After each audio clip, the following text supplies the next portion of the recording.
Show off কি শুধুমাত্র অর্ধেক খাওয়া আপেল দিয়েই করা যায়?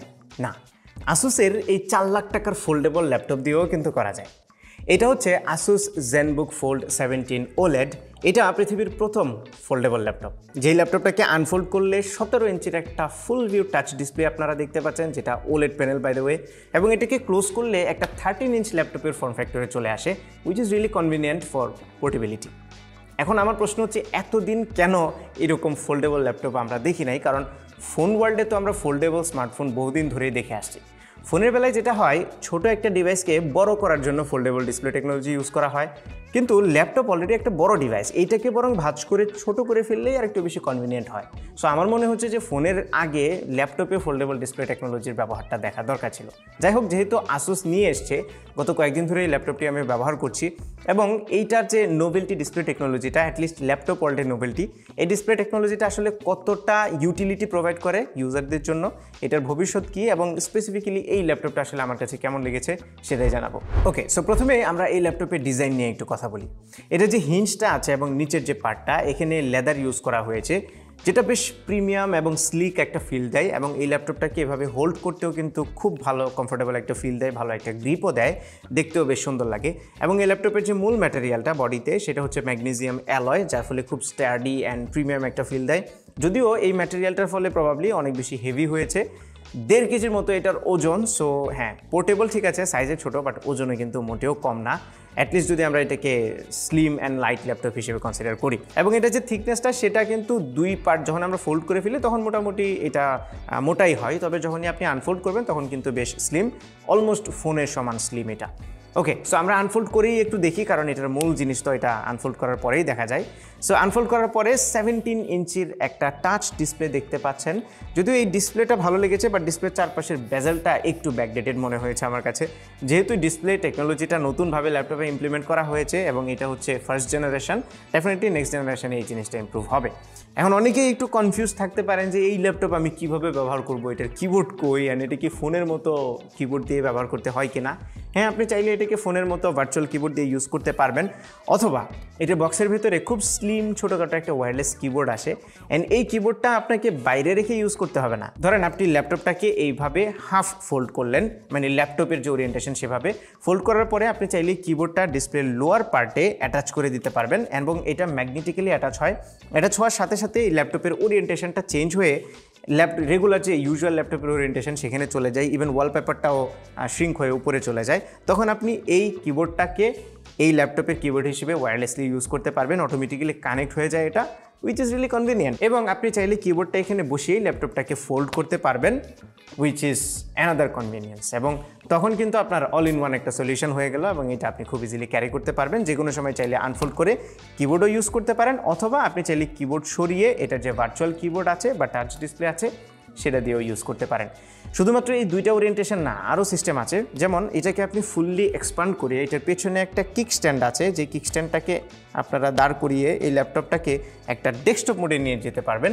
যেমন আমি এখন এটার ফুল ভিউ যে ডিসপ্লেটা সেটা এখানে দেখতে পাচ্ছি, এবং আপনি চাইলে এই ওয়্যারলেস কিবোর্ডটা সামনে রেখে একটা ডেস্কটপ মোডে ব্যবহার করতে পারবেন। তখন আপনার কিন্তু বিশাল একটা ডিসপ্লে এখানে চলে আসবে, যেটা ইউজুয়ালি ল্যাপটপে থাকে না। এবং এই ডিসপ্লের ওরিয়েন্টেশনটা, মানে এটার অ্যাসপেক্ট রেশিওটা যদিও একটু আনইউজুয়াল, ইউজুয়ালি আমরা 16:9 দেখে থাকি, এটাতে ভার্টিক্যাল স্পেস একটু বেশি আছে, এবং ভার্টিক্যাল স্পেস বেশি থাকার ফলে কিন্তু যারা অফিস ওয়ার্ক করেন স্পেশালি, তাদের জন্য এটা খুব ভালো। ভার্টিক্যাল স্পেস অলওয়েজ স্ক্রোলিংয়ের জন্য বেশ সুন্দর। ওকে, এবার আমরা এটা বাটনস অ্যান্ড পোর্টসগুলো একটু দেখি। যেহেতু এটা একটা ট্যাবলেট স্টাইল ল্যাপটপ, এই কারণে এটাতে ভলিউম বাটন দেওয়া হয়েছে সাইডে, সেই সাথে পাওয়ার বাটনটাও সাইডে দেওয়া হয়েছে।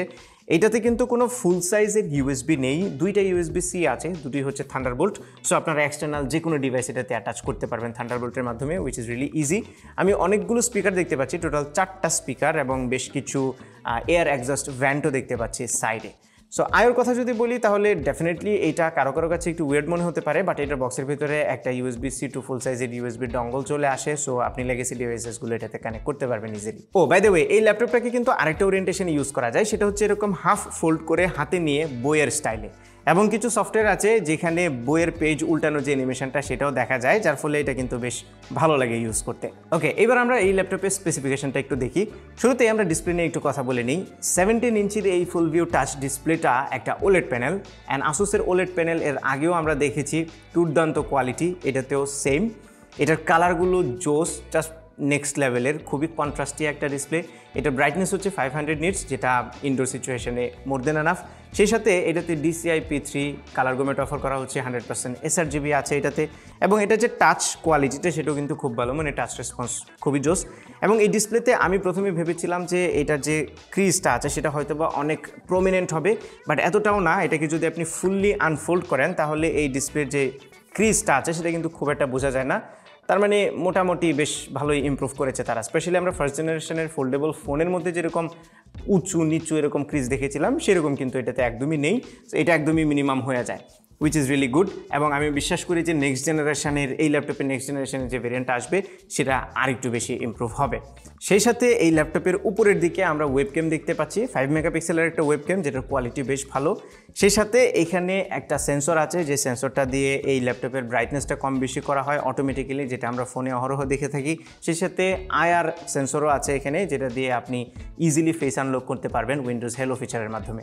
আন্ডার দ্য হুড এই ল্যাপটপটিতে ইন্টেলের i7 12th জেনারেশনের প্রসেসর ব্যবহার করা হয়েছে, এবং এটা ইউ সিরিজের প্রসেসর, সো এটা পাওয়ার এফিসিয়েন্সির দিকে একটু বেশি ফোকাস করবে রেদার দেন পারফরমেন্স। এটাতে 16GB DDR5 র্যাম আছে, সেই সাথে 1TB SSD আছে, যেটা NVMe SSD PCIe Gen 4। এবং এই ল্যাপটপটির যে গ্রাফিক্স কার্ড সেটা হচ্ছে ইন্টিগ্রেটেড গ্রাফিক্স, ইন্টেলের আইরিশ Xe গ্রাফিক্স। পারফরমেন্সের কথা বললে ডে টু ডে লাইফে আপনারা কোনো প্রবলেম ফেস করবেন না। ফর এক্সাম্পল, আপনি যদি মাল্টিটাস্কিং করতে চান, একটা ব্রাউজারে মাল্টিপল ট্যাব ওপেন করে যদি ইউজ করেন, পাশাপাশি আরও অন্যান্য অ্যাপ যদি ওপেন করে রাখেন, কোনো প্রবলেম আপনারা ফেস করবেন না। বাট এটা কিন্তু গেমিংয়ের জন্য তৈরি করা হয়নি, সো গেমের কথা যদি ভাবেন তাহলে ডেফিনেটলি বিগ নো। সেই সাথে আপনারা খুব heavy editing, heavy graphic design টাইপের কাজগুলো করতে পারবেন না, but definitely basic 1080 video edit করা কিংবা টুকটাক ফটোশপে ছবি এডিট করা, এই কাজগুলো এটা দিয়ে ইজিলি করতে পারবেন। আমি আবারও বলছি, এই ল্যাপটপটা একদম হেভি হাই পারফরমেন্সের দিকে ফোকাস করে তৈরি করা হয়নি, বরং এটার যে নোভেলটি, ডিজাইন, ইনোভেশন, এই জিনিসগুলোর দিকেই বেশি ফোকাস করা হয়েছে। আর এই ল্যাপটপটিতে 75 ওয়াট আওয়ারের 4 সেল ব্যাটারি দেওয়া হয়েছে, আর 65 ওয়াটের চার্জার আছে এটাতে। চার্জারটা বেশ ছোটোখাটোই, অ্যান্ড এটার ব্যাটারি ব্যাকআপ নিয়ে আমি মোটামুটি সন্তুষ্ট। সেই সাথে চার্জিং স্পিডটাও বেশ ভালোই ফাস্ট। এই ল্যাপটপটিতে 4টা স্পিকার আছে, সো এই কোয়াড স্পিকার সিস্টেমটা খুবই ভালো সারাউন্ডিং সাউন্ড ইফেক্ট দেয়, অ্যান্ড সাউন্ড কোয়ালিটি নিয়ে আমি খুবই হ্যাপি। সেই সাথে এরকম ইনোভেটিভ বা ডিফারেন্ট কোনো ফর্ম ফ্যাক্টরের সাথে যদি সফটওয়্যার ঠিকমতো কাজ না করে তাহলে কিন্তু ইউটিলিটিটা ভালো পাওয়া যায় না। যে কারণে আসুসের যে স্ক্রিন এক্সপার্ট নামে সফটওয়্যারটা আছে সেটার মধ্যে কিছু সফটওয়্যার ট্রিকারি আছে। ফর এক্সাম্পল, আপনি চাইলে এই ডিসপ্লেটাকে বিভিন্নভাবে ওরিয়েন্ট করতে পারবেন, সফটওয়্যারগুলোকে ডিফারেন্টলি ডিস্ট্রিবিউট করতে পারবেন, যেন এই পুরো রিয়েল এস্টেটটাকে, স্ক্রিন রিয়েল এস্টেটটাকে প্রপারলি ইউজ করা যায়। তবে এই কিবোর্ডের ব্যাপারে একটা জরুরি ইমপ্রুভমেন্ট আমার নজরে পড়েছে, সেটা হচ্ছে এই কিবোর্ডটাকে সেপারেটলি চার্জ দিতে হয় এখানকার USB-C পোর্ট দিয়ে, এবং এখানে একটা পাওয়ার বাটনও আছে। আমার প্রশ্ন হচ্ছে, এখানে 2টা পোগো পিন দিয়ে, আবার ল্যাপটপের বডিতেও 2 পাশে পোগো পিন দিয়ে, এটাকে যখন আমি ল্যাপটপে অ্যাটাচ করব তখন এটা অটোমেটিক্যালি চার্জ হবে, এই সিস্টেমটা কেন করলো না? I have no idea. এখানে কিন্তু ভালোই স্পেন্ড তারা করেছে। আই স্ট্রংলি হোপ যে তারা নেক্সট ভার্সনে এই কাজটা করবে। আদারওয়াইজ এই কিবোর্ডটাকে চার্জ দেওয়াটা কিন্তু একটু প্যারাদায়ক মনে হবে আপনার কাছে। একটা এক্সট্রা কেবল নিয়ে আপনার ঘুরতে হবে ল্যাপটপের সাথে কানেক্ট করে দেওয়ার জন্য, এবং এখানে একটা পোর্ট আপনার এক্সট্রা খরচ হয়ে যাবে। সো ডেফিনেটলি এই কিবোর্ডের নিচে 2টা পগো পিন দিয়ে এটাকে ল্যাপটপের মাধ্যমে চার্জ করে ফেলা যাবে। এই সিস্টেমটা করলে দুর্দান্ত হবে। অলরাইট, ফাইনালি যদি কনক্লুড করি তাহলে বলবো, যেহেতু এটা একটা নতুন ইনোভেশন ল্যাপটপ ওয়ার্ল্ডে, এই কারণে এটার দাম অনেক বেশি। আস্তে আস্তে যখন মানুষ এটাকে অ্যাকসেপ্ট করা শুরু করবে তখন কিন্তু এটার দামটা কমে যাবে, মানুষের হাতের নাগালে চলে আসবে, অ্যান্ড তখন এটা দুর্দান্ত একটা ডিভাইস হবে। স্পেশালি যারা এরকম নোভেলটি জিনিসপত্র পছন্দ করেন এবং একটু ফ্যান্সি জিনিসপত্র ইউজ করতে বেশি পছন্দ করেন, তাদের জন্য এই ল্যাপটপটা কিন্তু জোস হবে।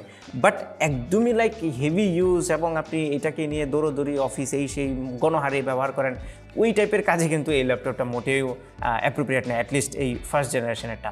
সেকেন্ড জেনারেশন বা তারপরে যে জেনারেশনগুলো আসবে সেগুলো দেখার জন্য, টেস্ট করার জন্য আমি ওয়েট করব। আই বিলিভ আপনারাও as excited as I am.